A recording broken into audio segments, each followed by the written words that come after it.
Welcome to the Beneath the Dirt podcast, where we profile and showcase underground music while taking an occasional trip above the surface. I'm your host, Rombone. Thank you for tuning in. Another week has gone by and we got a whole new slew of guests that have been announced for the 20th annual gathering of the Juggalos. We start out with King Spade, D-Loc, and Johnny Richter. King Spade's going to be making their return to the 20th annual gathering this year. I'll be honest, I'm kind of surprised that it's not announced as Cottonmouth Kings and it's actually King Spade.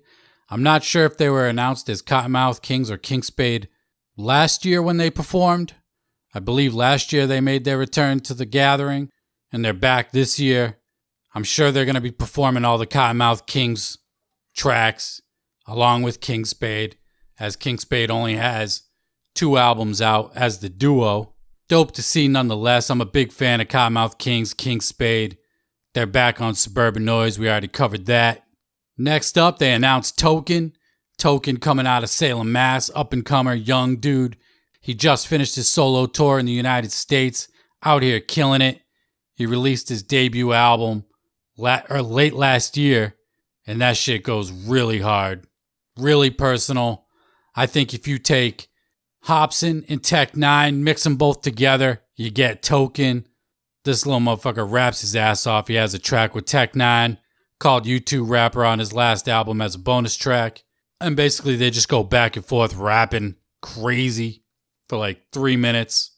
Dope as hell. Next up, they got the Big Money Hustlers Extravaganza, hosted by the 618 Lost Ninja Clan. They're having a special screening of the movie with a live action performance that is completely interactive. Not sure what that's going to entail. Are they going to reenact the movie? Maybe reenact certain scenes? Not really sure. Sounds kind of interesting. They also got the Merch Bazaar. A bunch of people are going to be slinging their shit. You got Tom Wood. He'll be out there slinging his dope-ass art that he does. He's done designs for all the Joker's cards. His work was even featured in the Fury video that ICP released for their last album, Fearless Fred Fury. Really dope. Looks like a bunch of artists just going to be slinging their shit at the gathering. That's dope. People going to get their hustle on at the 20th annual. You got the Juggalesque. It's a Juggalette burlesque performance. Not sure what's going to go down. It says they're going to have a night of dance, beauty, comedy, and debauchery. They're saying they got going to have the most beautiful women up on stage doing who knows what. Just going to have to fucking be there to find out and see what's going down. 20th annual is also going to have Juggalo Night Court. That's a staple that's been going down at the gathering for a while now. You got beef with your boy? Spin the wheel of bone and decide your fate at Juggalo Night Court. Get it settled over there. And then you got the return of Bizarro World. Flow artists, poise spinners, freak shows, acrobats, tarot readers, costume dancers, pogo stick performers, interactive dance floor, drummers, and so much more. Sounds like it's just going to be a lot of dope, crazy shit going down at that. A lot of people, like street performers, it kind of sounds like to me. That's going to be dope. But the most interesting thing that's not a performance that they have is going to be the auction. Now, this is my first time looking at the auction items. I figured I'd save it for the podcast so I can get a real reaction in real time. They're saying they're going deep within Psychopathic's vault. Going to be digging some certain shit out. So let's see what they got. The first item up on the website is the Super CD and DVD collection. It includes 77 CDs and 23 DVDs. In total, 100 items that were pulled directly from the shelves of Psychopathic Records and feature a variety of artists both past and present. No repeated titles. Each one is brand new and some are considered rare collectible. So looking at the picture they got, looks like they got the CDs from the Big Ballers. They got some Hollow Wicked singles, Zug Island's Greatest Hits, Psychopathic Riders. They got the JCW videos, Hatchet History, Cryptic Collection from Twiztid, Blaze's Gang Rags, Monoxide's solo album, old Boondocks records, old Twiztid DVDs like The Purple Show. They got the Dark Carnival Chronicles DVD. So basically it looks like anything they have overstock of it. I don't really see anything rare looking at this picture. They do have Twiztid End of Days CD in there. That's considered kind of rare. They got Misery's album, the 20th anniversary reissue. But nothing that I see in here that's really crazy rare. other than the Ballers CDs, the End of Days CD. So nothing too spectacular, but if you're looking to fill your collection, start a collection, this is probably a dope way to start out right here. You get 100 items in total, 77 CDs, and 23 DVDs. So that's pretty dope. Then you got the Into the Echo Side Dark Carnival Game Super Promo lot. This lot includes the Into the Echo Side game, Oracle of the Three Rings expansion, 2 card sleeve packs, 2 flavor card sleeve packs, 6-inch Dark Carnival Games magnet, a 3XL Dark Carnival Games hoodie, and a 5XL hoodie, black and red, respectively, a sealed promo card set, Inner City Posse, Blase Rose, and Wizard of the Hood, a sealed Shaggy Show promo card, and finally you get a sealed set of 15 foiled epic cards that are extremely fucking rare. To me, nah. I don't own any of the Dark Carnival games. I never really planned to. I'm not much of a board gamer like that. Not really much of a gamer at all. So, but if you're into that, that looks pretty dope. I don't really know what the foiled cards mean and flavor card pack and shit. I don't know what the fuck any of that shit means. But the next set, this looks dope. Dark Lotus Black Rain poster proof set, number 1. So it looks like you get a few posters from the Black Rain era. 18 by 24 is a one-of-a-kind and features the Scarecrow-themed Black Rain poster. It includes all 4 original color process poster films used to create the poster. So that's pretty dope. You basically get the proofs that made the poster into what it is, to what you know as. And that's a dope-ass fucking poster. That's them with like the hay sacks over their face, over their heads, whatever. Dark Lotus Black Rain, they were going crazy with their image. And then the next one, you got another poster proof set of the ones that they're in the football jerseys. That looks pretty dope as well.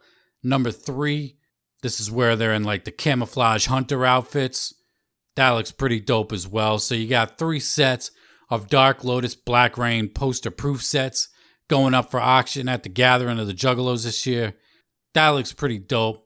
That would be awesome to have hanging in the wall in the studio. But those are probably going to go for a nice little chunk of change. Up next, you got Big Hoodoo's Hexed Cloak.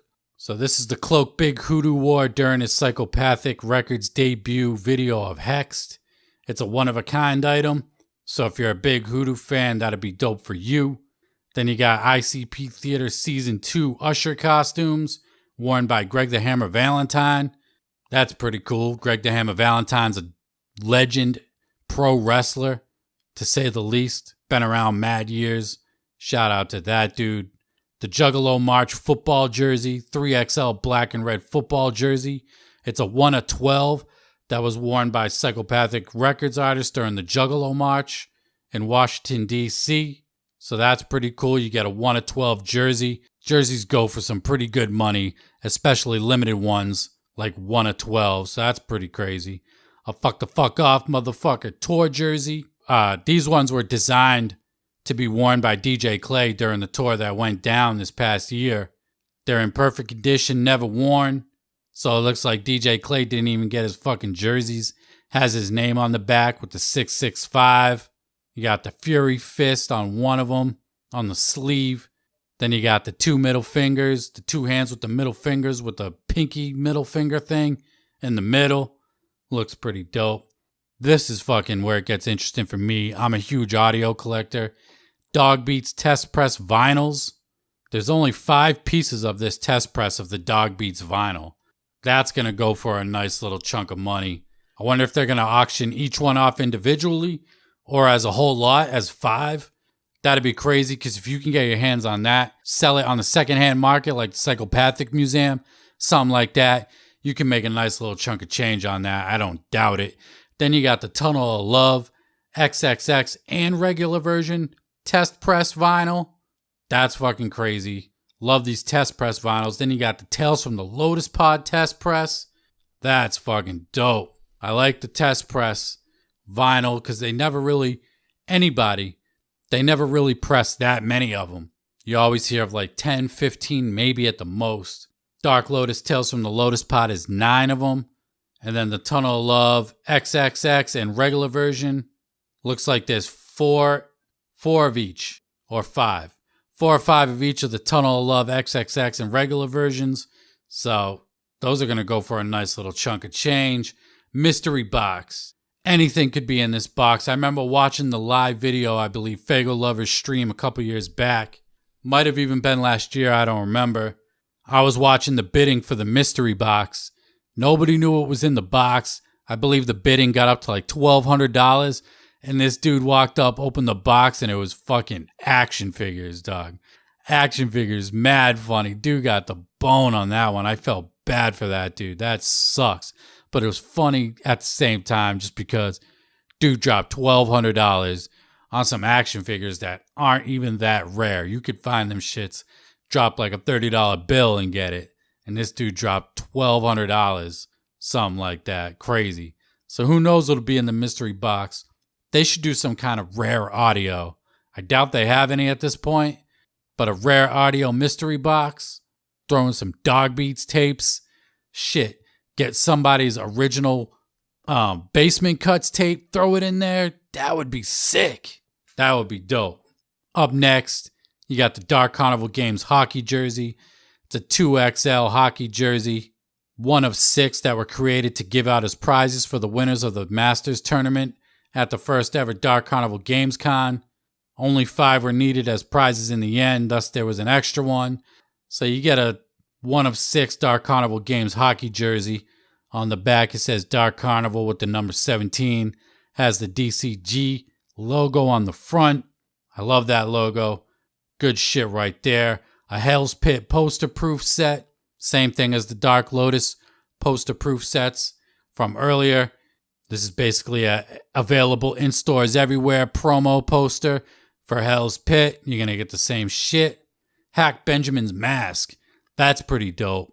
So you're going to get Hack Benjamin's mask worn by Jump Steady, featured in the movies Big Money Hustlers and Big Money Rustlers. That's fucking dope. Hack Benjamin was an ill character. He just came out and just blowing their lungs to the fucking wall with his guns and shit. Dope as hell. Up next, this is epic as fuck. A Carnival of Carnage vinyl, the original press. I wonder if it says how many were produced. Only 50 of them were produced ever. And these go for like $1,000. I've seen them in the museum go for crazy money. Crazy money. But $1,000, I wouldn't doubt that's going for at least a G.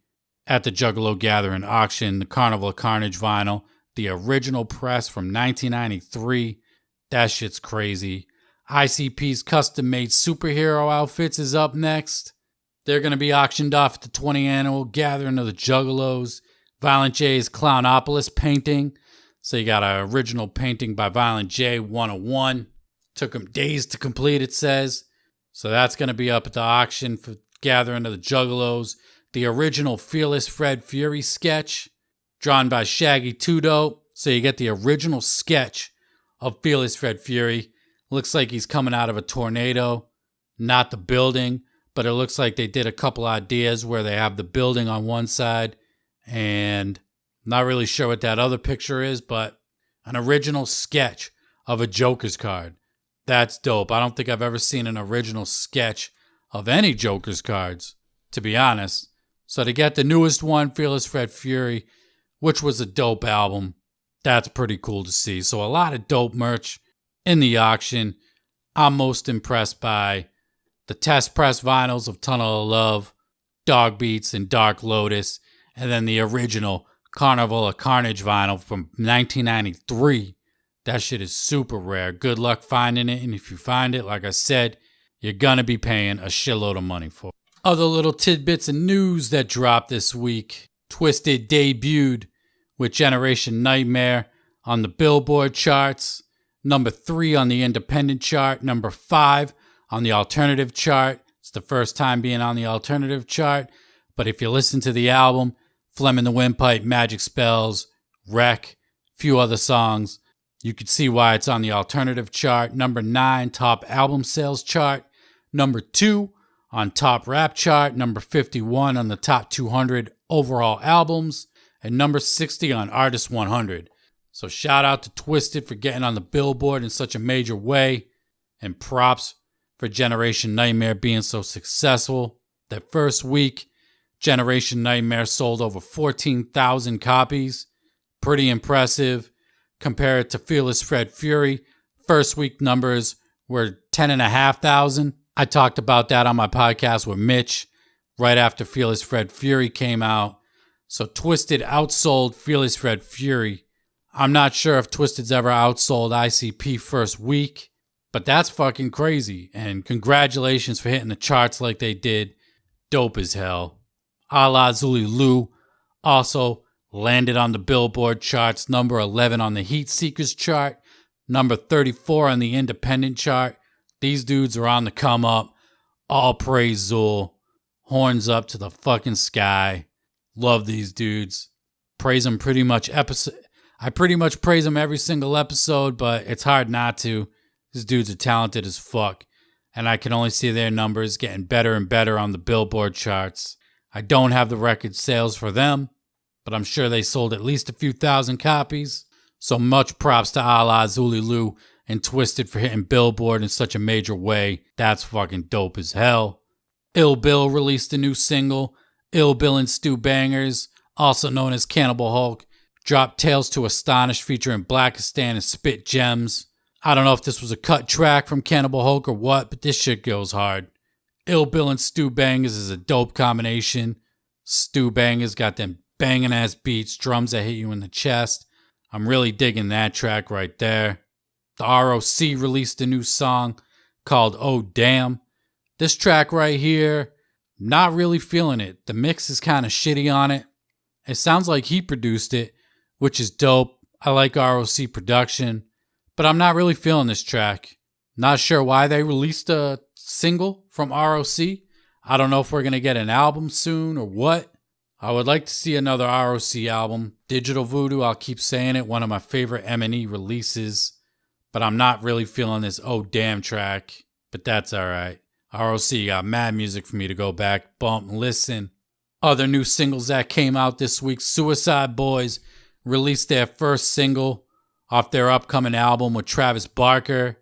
They went way left field with this one. Suicide Boys teamed up with Travis Barker. I wasn't really sure what we were going to get with this, but we got some punk shit. Straight up punk music. I am not feeling this track at all. At all. This is probably the first time Suicide Boys have released something since I started listening to them in like 2016 that just really fucking falls flat with me. I don't like punk music, really. I really can't think of any punk bands that I like, but they went that route. It kind of makes sense because they teamed up with Travis Barker. I'm wondering if the whole album is going to sound like this. I hope not, because their last album, I Want to Die in New Orleans, was a fucking banger. Picked up right where they just was doing all their other music. That heavy trap shit, bass like a motherfucker, rapid rhyming. But this is just some punk shit. Not feeling it at all. Hobson released a new track, Picasso. I haven't got a chance to listen to it yet. I'm seeing a lot of love for the track, but that's notable. Hobson put out a brand new track. It's called Picasso. Go check that out. Dropping May 17th. This coming Friday, Young Wicked is going to be dropping another single off his Young Wicked Mixtape Volume 2. This one's called Rage. I like the first two singles that he dropped. First one was mixed like shit. Second one was a little bit better. Curious to hear how this one's going to sound. And I'm hyped for some new Young Wicked shit. I wish we were getting an album instead of some mixtape shit. But I bet it's going to be more like an album than a mixtape, if anything. And then the other last little bit of news we got this week that I want to get into is Strange Music signed their brand new artist, King ISO. If you've been following Strange Music or King ISO for the last couple years, this comes as no surprise. King ISO been working heavy with Tech, hitting all the tours with him and shit. He's on his new album, Nina Twice. Both his verses go super hard. I love his verse, especially on Greenlit. He tears that shit up on that track. King ISO is dope. His last album, Dementia, was really good. I dug it. And he dropped a new single in honor of his celebration of signing to Strange Music called Chopped Liver. This is a chopper track. He's going stupid hard. I like it because we're going to get super quality music. And when I mean quality music, I mean in terms of how it sounds sonically. He's going to be recording in the Strangeland Studios. You know you're going to get a super clean sound. Dope as hell. King ISO is the shit. I'm glad to see them sign a dude like this, because they signed that new dude, Maze, who I don't even think has any music out at all, other than the shit that he just dropped with Strange. I don't know who he is. It doesn't sound bad, but this dude is kind of established, King ISO. I'm glad they're going back in that kind of direction, getting somebody that's kind of established already, like they did with Ritz. Ritz was getting established. He had dropped the White Jesus mixtape. He did that track with Chris Calico on his album, Kicking and Screaming. I thought Ritz was going to be the next guy for Strange Music, and he blew up pretty big, and arguably as big as Tech N9ne. Ritz can go out and hit the road and sell out a fucking jam-packed show, 1,000 people, no problem. So I'm wondering what King ISO's going to bring to the table. Congrats to him for him signing to Strange Music. Is he going to be the next big guy they're going to push for when Tech N9ne leaves? Because Tech N9ne said himself he's only got a few years left. He just dropped Nina. I'm still bumping Nina. Love that album. His best album probably since All Sixes and Sevens to me. I like it better than something else.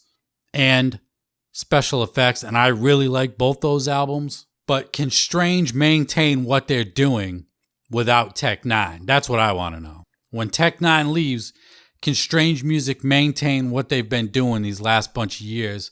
Buying a bunch of properties, opening up all these buildings and warehouses. What are they going to do when Tech N9ne retires? I think that's an interesting question. I'm not sure what's going to happen. I bet Tech kind of sort of retires. He ain't going to be putting out an album every year. I bet he still puts out music. I bet he still does features on Strange Music artists' albums. You know he's going to be heavily involved behind the scenes. You know, on his new album, on the track I'm Sorry, he said he's been waiting for this day where he can hang out with his family and kind of slow down again.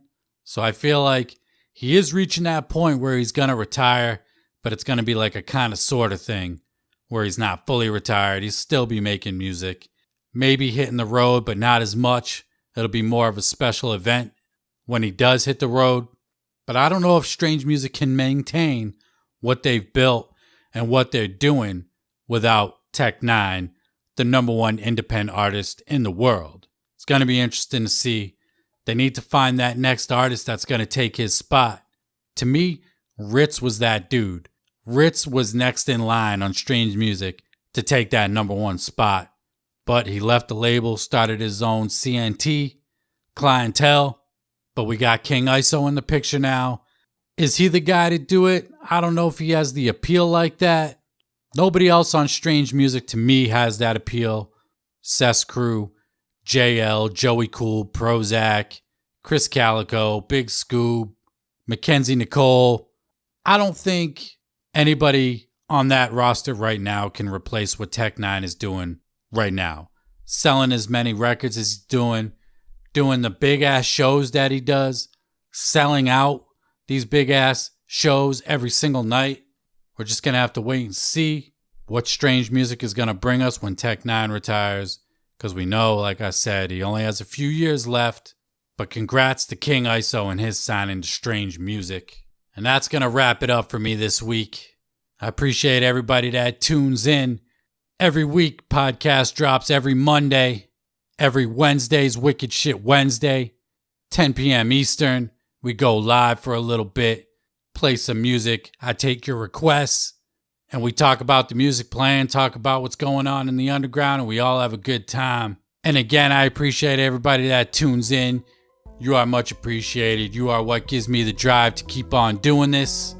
Much love. And until next time, I'm out. Peace.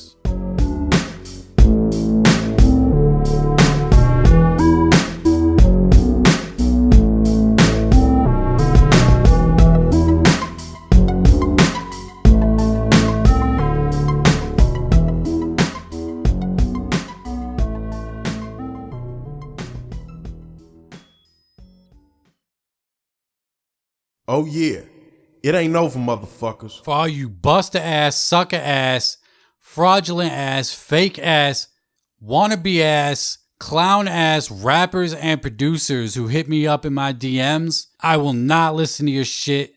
I'm not going to promote your shit.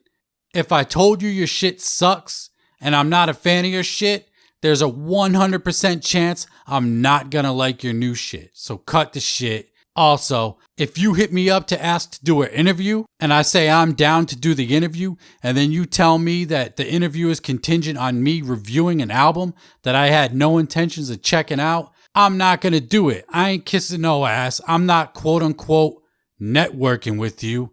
I ain't doing any of that. I ain't playing myself out for an interview that I didn't even want in the first place. So fuck off.